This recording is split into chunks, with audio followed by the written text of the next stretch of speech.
Bonjour, très souvent on me demande qu'est-ce que c'est qu'un accident du travail. Alors un accident du travail c'est tout simple, c'est une lésion qui apparaît au temps et au lieu du travail. Alors ça a l'air simple, mais finalement c'est plus compliqué qu'il n'y paraît. Donc une lésion c'est un mal, quelque chose qui se passe, qui apparaît de manière subite et qui apparaît au temps de votre travail, c'est-à-dire pendant votre horaire, et au lieu de votre travail, c'est-à-dire sur votre lieu de travail. Alors votre lieu de travail qui peut être un lieu habituel, l'entreprise où vous travaillez, un lieu inhabituel, un chantier sur lequel vous étiez affecté, un client, vous êtes itinérant, un client, etc., sur lequel chez qui vous êtes en train d'effectuer une prestation, etc. Voilà. Donc c'est une lésion qui apparaît subitement et qui apparaît au temps et au lieu du travail. Votre rôle à vous, comme salarié, c'est d'établir que vous avez cette lésion qui est apparue au temps et au lieu du travail. Donc, faites extrêmement attention si vous travaillez tout seul. C'est-à-dire que vous êtes tout seul dans votre entreprise, il n'y a personne, vous êtes chez un client, il n'y a pas de témoin, etc.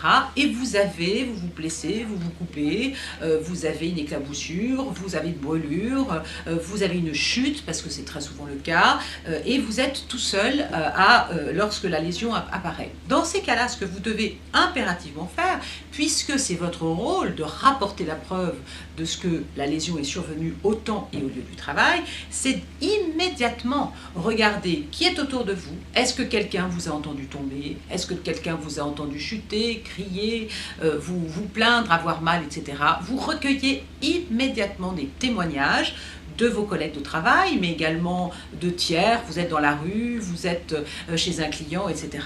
Vous recueillez des témoignages. Il n'y a personne autour de vous, vous appelez les pompiers, vous demandez de l'aide, vous demandez à ce qu'on vienne vous aider pour constater la lésion qui survient au temps et au lieu du travail. Surtout, vous ne jouez pas les héros, c'est-à-dire que vous ne vous dites pas « c'est pas grave, ça va passer, tant pis pour moi », etc. Vous prenez votre mal en patience, vous attendez, et puis rien ne se passe, vous ne déclarez rien à personne, et après le mal s'accélère, s'accentue, et ensuite vous n'avez plus aucun témoignage qui permettra d'établir que vous avez effectivement été victime d'un accident du travail. Donc soyez très vigilants. Vous n'hésitez pas à appeler les pompiers si c'est nécessaire, vous appelez le médecin, vous appelez votre employeur, vous l'informez immédiatement de ce qui vient de se passer, vous envoyez un SMS pour avoir une trace écrite, vous faites éventuellement une photo, etc. D'accord? C'est à vous d'établir cette preuve-là de la survenance de l'accident au temps et au lieu du travail.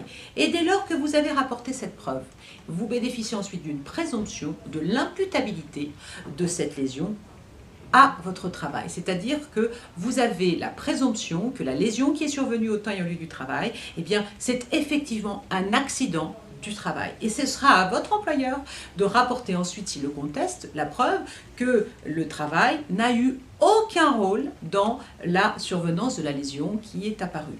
Donc c'est très important cet élément de preuve, c'est votre responsabilité que de l'administrer, et donc c'est de votre responsabilité d'être vigilant et de recueillir les témoignages, de faire le nécessaire, d'envoyer un mail, d'envoyer un SMS, un message téléphonique, tout ce que vous voulez pour pouvoir établir cette lésion. Gravity.